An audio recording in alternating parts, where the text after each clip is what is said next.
बच्चों, आज हम स्कंदगुप्त नाटक में आई हुई एक और व्याख्या के संदर्भ में पढ़ेंगे। एक गद्यांश आया हुआ है जो आपके परीक्षाओं में आता है। मैं पहले जिस गद्यांश की व्याख्या करनी है उसको मैं पढ़ के सुना रही हूँ। अधिकार सुख कितना मादक और सारहीन है। अपने को नियामक और कर्ता समझने की बलवती स्पृहा उससे बेकार कराती है। उत्सवों में परिचारक और अस्त्रों में ढाल से भी अधिकार लोलुप मनुष्य क्या अच्छे हैं। ब्रैकेट में शब्द है ठहर कर। जो कुछ हो, हम तो साम्राज्य के एक सैनिक हैं। बच्चों, अब हम इसकी प्रसंग सहित व्याख्या करेंगे। मैं संक्षेप में आपको इसका प्रसंग बता रही हूँ कि ये कहाँ से उद्धृत हुआ है। प्रस्तुत अंश जयशंकर प्रसाद कृत स्कंदगुप्त नाटक के प्रथम अंक से अवतरित है। किससे अवतरित है? ये प्रथम अंक से ये लिया गया है और ये उस समय की घटना है। थोड़ा सा पूर्व प्रसंग ये है कि उज्जैनी में गुप्त साम्राज्य के स्कंधावार में युवराज स्कंदगुप्त विचारलीन बैठे हुए हैं। वो विचार मग्न हैं, कुछ सोच रहे हैं। उसकी जो विमाता है अनंत देवी, विमाता का नाम है अनंत देवी, और उसका जो सौतेला भाई है, सौतेला भाई जिसका नाम है पुरुगुप्त। तो अनंत देवी और सौतेला भाई पुरुगुप्त राज्य वैभव और राज्याधिकार पाने की लालसा रख रहे थे और वो इसी इच्छा के तहत विभिन्न प्रकार के षड्यंत्र, संघर्ष आदि उत्पन्न करते जा रहे थे। आप लोगों ने नाटक पढ़ा होगा, उसमें ये कई जगह घटनाएं आई हैं कि उस समय ये स्कंदगुप्त की जो विमाता है अनंत देवी और सौतेला भाई पुरुगुप्त है, वो राज्य वैभव को पाने के लिए, राज्याधिकार प्राप्त करने के लिए, राज्य की गद्दी प्राप्त करने के लिए विभिन्न प्रकार के षड्यंत्र कर रहे थे।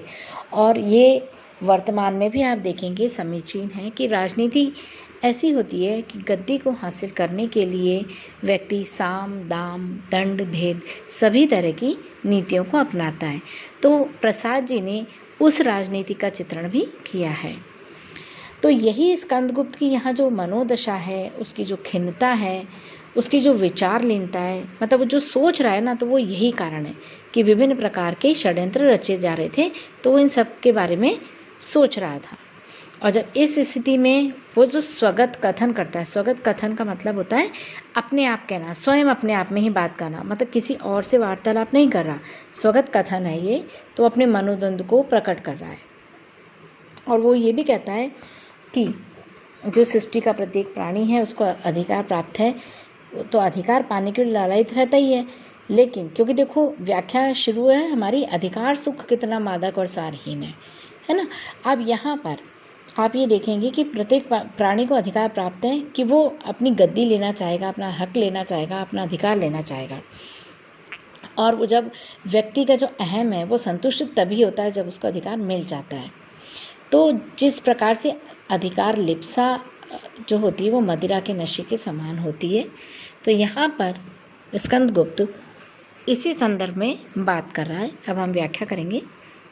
अधिकार उपभोग की प्रवृत्ति से मनुष्य अपनी वास्तविकता को विस्मृत कर देता है कि जो उसकी वास्तविक स्थिति होती है, जैसा वो होता है, वो उसको भूल जाता है। क्योंकि ये एक अधिकार पाना, राजगद्दी प्राप्त करना एक नशा है और ये मदिरा के नशे से भी ज़्यादा उन्मुक्त करने वाला नशा है। तो इसमें व्यक्ति अपने आप को सब कुछ भूल जाता है और वो जो अहमग्रस्त होता है, जो अपनापन होता है, मैंपन होता है, वो अपने आप को उस मैंपन के वशीभूत होकर, क्योंकि जब उसको उपभोग की वस्तु मिलती है, अधिकार मिलता है, तो उसमें अहम भर जाता है। और जब वो अहम उसके अंदर भरता है तो वो अपने आप को सब कुछ समझने लगता है कि मैं ही नियामक हूँ, मैं ही बनाने वाला हूँ, मैं ही बिगाड़ने वाला हूँ। ऐसी भावना उसके मन में आ जाती है। तो ऐसा अहमग्रस्त व्यक्ति सब कुछ, अपने आप को सब कुछ नियामक मानता है और सृष्टा मानने की भूल कर बैठता है। लेकिन ये अधिकार लालसा उसको दूसरों के प्रति स्वार्थ भावना से अभिभूत होकर कार्य करने के लिए प्रेरित करती है, क्योंकि उसमें खुद का स्वार्थ छिपा होता है। वो उसके अधिकार प्राप्त करने की जो लालसा होगी वो दूसरों के प्रति कैसी होगी, अच्छी भावना नहीं होगी। अब स्वयं के स्वार्थ के वशीभूत होकर वो सारा काम करेगा कि मुझे कैसे लाभ मिले, मैं ऐसा क्या कार्य करूं जिससे कि मुझे मान प्रतिष्ठा मिले, मतलब सिर्फ मैं, बस ये भावना उसके अंदर होती है। जिस प्रकार मांगलिक पर्वों और त्योहारों के समय हम सब परिवारजन मिलकर के सेवा करते हैं, पूजा करते हैं, है ना, और हमारी स्थिति उस समय ऐसे अवसरों पर कार्यरत व्यक्तियों से अधिक मूल्यवान नहीं होती, क्योंकि हम क्या कर रहे हैं, मांगलिक कार्यों पर अगर हम सेवा कर रहे हैं, पूजा कर रहे हैं, तो हमारा क्या होगा, हम वैसे ही अधिकार के, हमको ये अधिकार मिला तो उसमें निमग्न नहीं हो जाएंगे, उसके मद में हम चूर नहीं होंगे, बल्कि ये तो स्वयं हमारा एक कर्तव्य है। ऐसे ही कर्तव्य को हम निभाते हैं तो ये जो हमारी स्थिति होती है, ऐसे ही व्यक्ति की जो स्थिति होती है वो उस ढाल के समान होती है जो युद्ध क्षेत्र में तलवार, भाले आदि शस्त्रों का घातक वार सहन करती है। यानी कहने का अभिप्राय यह है कि कहने का मतलब यही हुआ कि अधिकार लोलुप व्यक्ति अपने झूठे अहम की तुष्टि के लिए निरर्थक और त्रासदायक कर्मों का जाल अपने चारों ओर फैलाकर स्वयं ही उसमें बंदी हो जाता है, क्योंकि वो ऐसे ऐसे कर्म करता है कि वो चारों ओर अपने चारों ओर एक जाल सा बुन लेता है, वो उसी में उलझता जाता है, लेकिन वो उससे मुक्त नहीं हो पाता। मनुष्य की इस प्रवृत्ति की भर्त्सना करते हुए स्कंदगुप्त उसके प्रति उपेक्षा भाव यहाँ पे प्रदर्शित कर रहा है, और वो अपने आप को ही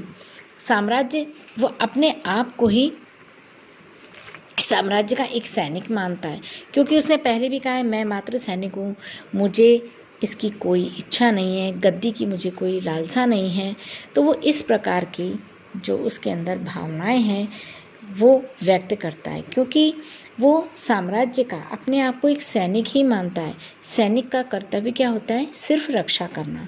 यदि वो अपने आप को अधिकार मानकर कि मैं राजा हूँ, मैं इस गद्दी का अधिकारी हूँ, अगर वो इस प्रकार की भावना अगर उसके मन में आ जाती तो उसको लगता है स्कंदगुप्त को कि यदि मेरे मन में भी अगर अधिकार प्राप्ति की लालसा अगर उत्पन्न हो जाती तो हो सकता है शायद मैं भी स्वार्थी बन जाता।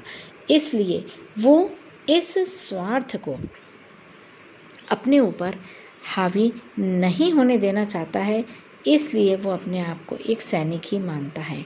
और इस प्रकार सैनिक मान करके उसको जो आत्मतोष होता है, आत्मतोष अर्थात संतुष्टि मिलना, आत्मसंतोष प्राप्त होना, इससे वो जो उसको संतुष्टि मिलती है तो उसे लगता है कि मैं बहुत अच्छा इस प्रकार से कार्य कर पाऊँगा, देश की सेवा कर पाऊँगा, अपने राज्य की सेवा कर पाऊँगा। यदि मैं राज्य का अधिकार पूरा प्राप्त करके यदि मैं राजा बन गया तो मेरे अंदर भी हो सकता है इस प्रकार की स्वार्थ की भावना आ जाए और मैं अपने आप को सब कुछ विस्मृत कर बैठूं।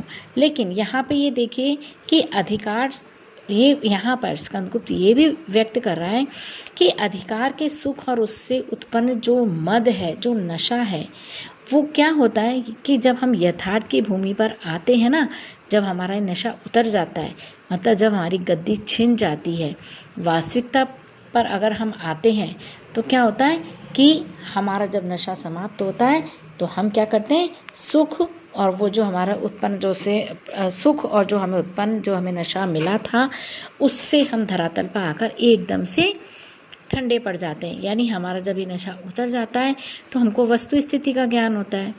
इसलिए यहाँ पर स्कंद ये कहना चाह रहे हैं कि उपभोग का नशा भी एक सारहीन होता है। आप किसी भी चीज़ का उपभोग करना चाह रहे हैं लेकिन उसका आपको नशा थोड़ी देर चढ़ेगा लेकिन वो सारहीन होगा, उसका कोई सार तत्व नहीं निकलेगा।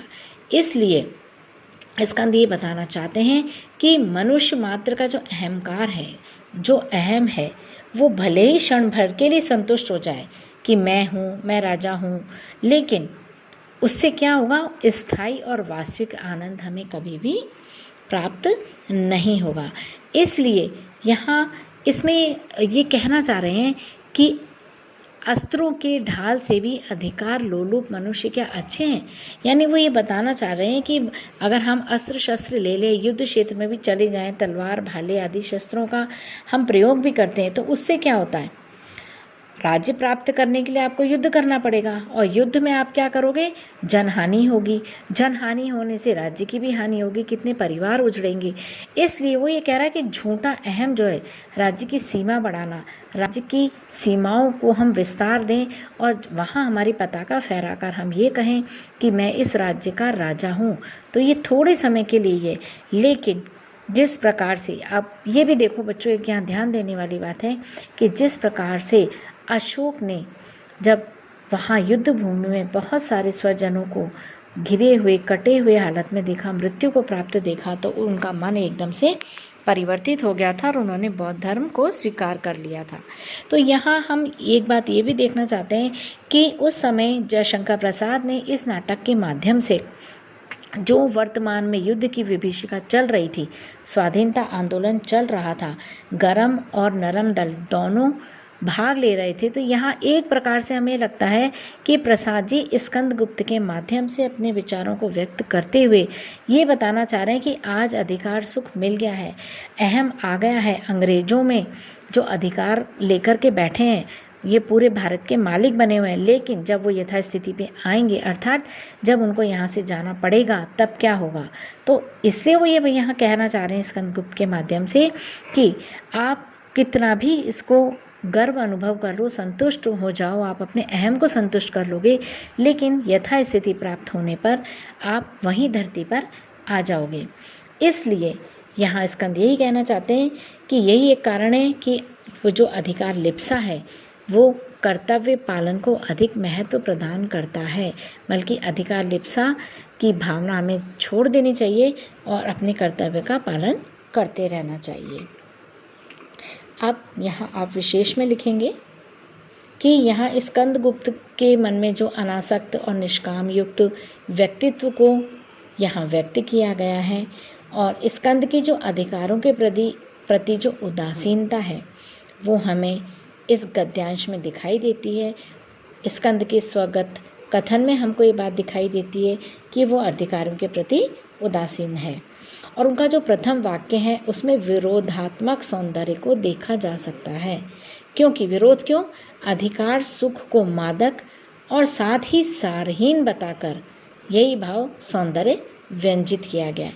क्योंकि पहली पंक्ति में उन्होंने यही कहा है कि अधिकार सुख जो है वो किस प्रकार का बताया है उन्होंने कि अधिकार सुख जो है वो मादक है। कितना मादक और सारहीन है, तो एक तरफ तो मादक कह रहे हैं और दूसरी तरफ वो उसको सारहीन बता करके अपनी बात को व्यक्त करना चाह रहे हैं। तो ये विरोध की स्थिति है। तो ये दो सौंदर्य भाव जो यहाँ व्यंजित किया है प्रसाद ने वो बहुत अनुपम है। इसी प्रकार उत्सवों में परिचायक मनुष्य हैं, इसमें हम प्रतीक अलंकार का भी दर्शन कर सकते हैं। भाषा यहाँ पर परिष्कृत है, संस्कृत निष्ठ है और शैली में सूक्ति परकता और प्रश्नलता के योग से अतिरिक्त आकर्षण की भी सृष्टि बन पड़ी है। क्योंकि यहाँ संस्कृतनिष्ठ शब्दों का प्रयोग किया गया है और शैली जो सूक्ति परक है, सूक्ति परक है यहाँ पर, अर्थात वो यहाँ बताना चाह रहे हैं कि किस प्रकार से एक सूक्ति युक्त बात है जो कि सामने वाले व्यक्ति के हृदय को स्पर्श करती है। और प्रश्न शैली भी है यहाँ पर, क्योंकि प्रश्न शैली में भी वो बात कर रहे हैं कि क्या बोल रहे हैं ना, उत्सवों में परिचारक और अस्त्रों में ढाल से भी अधिकार लोलुप मनुष्य क्या अच्छे हैं, प्रश्नवाचक चिन्ह। तो ये यहाँ पर शैली भी उनकी किस प्रकार की है, प्रश्नवाचक शैली भी का भी उन्होंने यहाँ पर प्रयोग किया है, जो कि इस गद्यांश को और अधिक आकर्षित कर रहा है।